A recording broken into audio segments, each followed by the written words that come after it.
Hello guys, welcome to my channel. Today we're going to talk about the future meta of Zenless Zone Zero and how to best prepare for the upcoming endgame content. Before diving into how to approach this, I want to highlight 3 key factors that you should focus on when doing endgame modes. The first one, it's going to be enemy weaknesses and resistances. In Zenless Zone Zero, weaknesses and resistances do more than just increase or reduce damage. They also affect anomaly buildup and days accumulation on targets. On the other hand, if enemies are resistant, you will lose overall damage because you will have slower stuns and also lower anomaly buildup. That's why I highly recommend you play against enemy weaknesses or at least neutral matchups while avoiding resistances altogether. The second factor is going to be special effects. Certain endgame modes like Shield Defense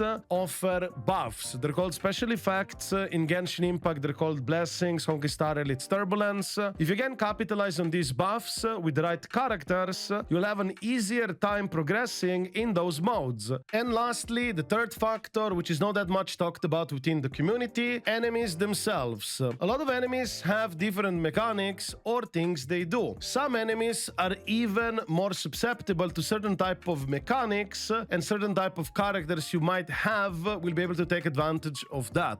So for example, Hollow Tag, Rampant Brute, this guy is extremely vulnerable against anomaly type based teams, specifically fire or physical. If you inflict an anomaly other than shock while he's in shocked state, he will take massive instant disorder damage. So that's why if you played your Jane Dose or something like that against this enemy, it felt much easier than if you just use something else. There are also enemies out there that do counter anomaly based teams and to some extent also stun teams because you can stun them. Now that I talked about these 3 factors, let's talk how to prepare best for the future meta and endgame content modes to maximize your rewards. Do know that this is an emphasis on maximum reward clears, not speed running or anything like that, but just getting max rewards. And if you do want to get max rewards in these games, there are certain things you do have to keep in mind, which are these 3 factors that I pretty much talked about.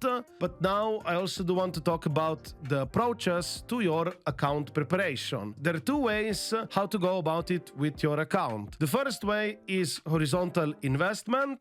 Horizontal investment is basically a strategy where you pull a lot of characters without dupes or weapons, just M0 characters. You have a bigger variety of team compositions to counter endgame content. This way, you'll be able to have a higher chance to take advantage of special effects, enemy mechanics, and of course, enemy weaknesses as well. It effectively becomes rock, paper, scissors to some extent. However, if you're somebody who just wants to play your favorite characters for a longer time and still have an easy time to max clear rewards, then there is another approach to this as well, which would be vertical investment. This strategy involves getting dupes and signature weapons for your favorite character teams. Effectively, you would not be pulling as many new characters, but just pulling more into one character / one team, ideally 2, and then you'll be able to brute force content much easier, even if you are unable to snipe the special effect, enemy weaknesses, and or enemy mechanics. However, do know that as of right now, I don't really recommend vertical investment for free-to-play or low spenders because the dupes are not that strong yet. We will certainly get character in the futures that will have much stronger dupes than what we have now. And remember, the cost of these pulls is always going to be the same / same price.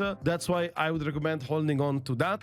Also, do know that some characters will benefit more from dupes than the others. And also some characters might require less dupes to do as much as some older character which will want more dupes. Just as a heads up, it can get pretty expensive to brute force with your favorite old characters because their dupes will not be as strong as the future character dupes. Regardless of what you choose, the game is designed to make new units strong on release. The content will always be tailored to promote the latest units by giving them an advantage through weaknesses, special effects, and or mechanics that favor them from the enemies. For example, the new shadow enemies are so much easier to handle with characters like Caesar and Jane. If you you don't have those characters, it can be more harder, annoying, and so on. With Caesar and Jane, super smooth and easy, and it's pretty much designed to be in that way. Also, for what I've seen in Zenless Zone Zero, it's pretty much following a similar route to Honkai Star Rail if you've played that game, but at a faster pace. So do expect new characters and endgame modes to continuously shape the meta. We will definitely get a third endgame mode as well, which will probably try to promote some different type of play that we perhaps might not be using as much as of right now. For example, the ambush point is promoting heavily the defense characters, and if you use them there, you will have a much easier time, and I would not be surprised that this mode eventually, even without a timer, might become even more aggressive, and enemies literally one-two-shotting you, and you'll just want to have a defense unit, just have like an easy, smooth time. And of course, the HP of enemies will also increase over time. The longer you play, over time you'll also end up with better gear, so you should be fine regarding that, but it's still important that you take in consideration those three factors that I talked about within this video to maximize your damage and smoothness of clearing this content. I also do expect that in modes like Shield Defense, they will most likely release enemies that will literally waste your time, either by running away, teleporting, or have some periods of time where you can literally attack them by going underground, flying in the air. You're very familiar with this if you played Genshin Impact.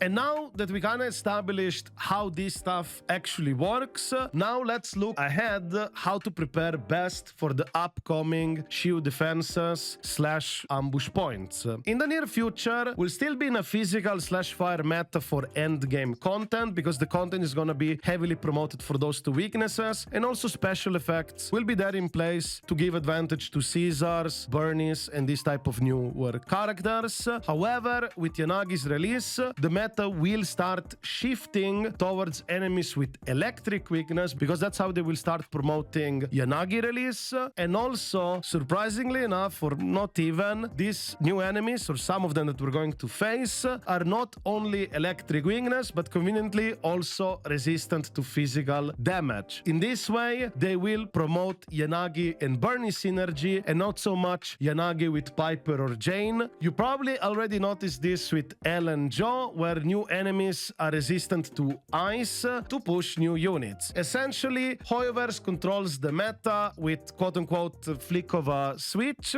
They decide what's good, how good, and for how long. That's basically how this endgame works, especially if you care about maxing rewards. If you don't care about maxing rewards, you should still have no problem clearing this stuff, but you might have some hiccups in terms of getting max rewards consistently. However, if you do follow beta content closely, you can always stay ahead of these changes and be well prepared. So yeah, I guess this is it for this video. If you do have any questions or anything like that, feel free to ask me in the comments down below, or even better, feel free to ask me on my streams. I stream every single day on Twitch / YouTube. And of course, if you like this video, don't forget to give it a like and subscribe to my channel for more content like this. I wish you a wonderful day and see you in the next video.